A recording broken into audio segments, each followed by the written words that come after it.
আসসালামু আলাইকুম। এটা আপনাদের জানা দরকার আছে। প্লাস ইন্টু প্লাস মানে প্লাস গুণন প্লাস তাহলে প্লাস হয়। মাইনাস ইন্টু মাইনাস মানে মাইনাস গুণন মাইনাস তাহলে প্লাস হয়।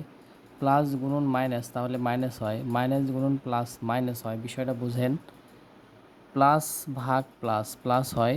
মাইনাস ভাগ মাইনাস প্লাস হয়।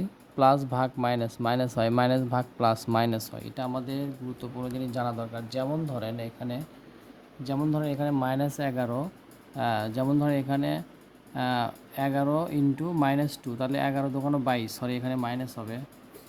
এখানে -11 গুণন -2 তার মানে মাইনাস মাইনাসে প্লাস হওয়ার কথা, তাই আমাদের 22 হলো। +22 প্লাস লেখার দরকার পড়ে না। এখানে দেখেন 9 ইন্টু -3, প্লাসের সাথে মাইনাস গুণ করলে কিন্তু মাইনাস হয়, তো মাইনাস দিছি 3 নং 27।